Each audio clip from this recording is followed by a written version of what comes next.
Hear us, O Lord, have mercy upon us.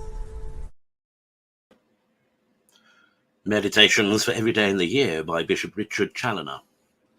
February 17th.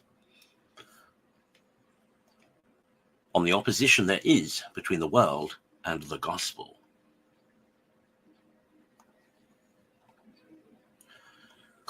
Consider first that 'tis not for nothing that the Son of God in the gospel so often declares against the world as a capital enemy of him and his, because light and darkness are not more opposite than the world and the gospel. The maxims and practices of the one are quite contradictory to the other. The world perpetually recommends what the gospel condemns, and condemns what the gospel recommends. The world is made up of pride, ambition, and vainglory. The gospel breathes nothing but humility, self-contempt, choosing the lowest place, and becoming as little children, assuring us that otherwise there is no heaven for us. The world inspires a covetous spirit, the love of mammon, and a fondness for worldly toys. The gospel inculcates the necessity of despising all these things, and of quitting all these things, at least in affection, to follow Christ. The world is a slave to sensual pleasures, and places its whole happiness in gratifying and indulging its own humours and inclinations. The gospel requires, as the very first and most necessary condition to be a disciple of Christ, that we should deny ourselves, hate our own humours and inclinations, and take up our cross and follow him. The world imagines them blessed that abound the most with worldly honours, riches, delicacies, pastimes, and other worldly enjoyments, and have no one to thwart or contradict them. The gospel, on the contrary, pronounces those blessed that are poor in this world, that suffer injuries and affronts with meekness, that weep and mourn, and are reviled and persecuted by men. In a word, the life of worldlings is a perpetual contradiction of the gospel of Christ, and the life of Christ and of all the true children of the gospel is a perpetual censure of the world and its maxims. See, my soul, which thou wouldest rather follow, the world or the gospel, the roadway or the narrow, the way of perdition or the way of life. Consider, secondly, that Christianity never had a more dangerous enemy than the world, and never yet suffered half so much from all the persecutions of infidels that have been from the beginning, as it continually suffers from those false brethren who, under the Christian name, are perpetually undermining the gospel of Christ and promoting the kingdom of Satan. The persecution of infidels made innumerable saints, and served very much to purify and to propagate the church and kingdom of Christ.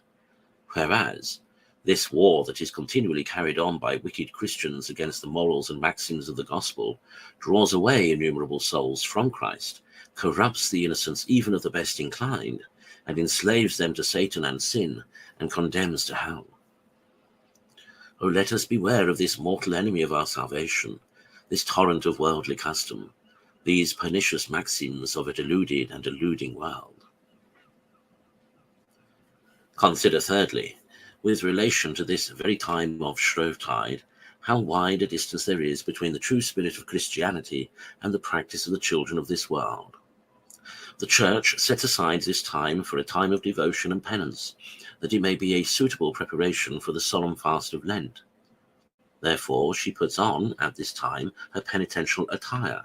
She calls upon her children to enter into a penitential disposition, to renounce now their evil ways, and to confess their sins, that they may be properly prepared for melting with mercy and grace at this approaching time of mercy and grace.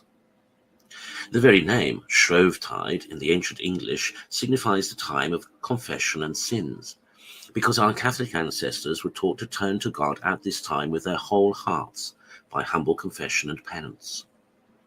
But how sadly has the spirit of the world perverted this pious institution, and turned this time of devotion and penance into a time of riot and sin, even of such excesses and extravagances as would much better suit with the heathenish festivals of Bacchus than with any Christian solemnity, much less with preparation for a penitential fast.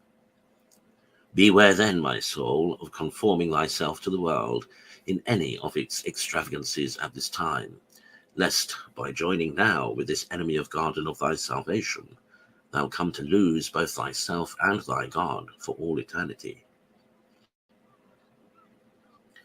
Conclude.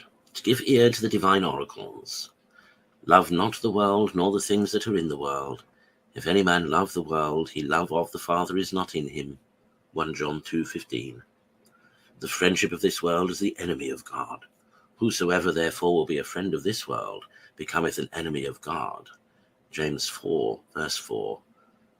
And since the word of God thus expressly declares that there can be no such thing as being a friend both to God and the world, keep off from the love of the world and from its maxims and customs, lest thou make God thy enemy.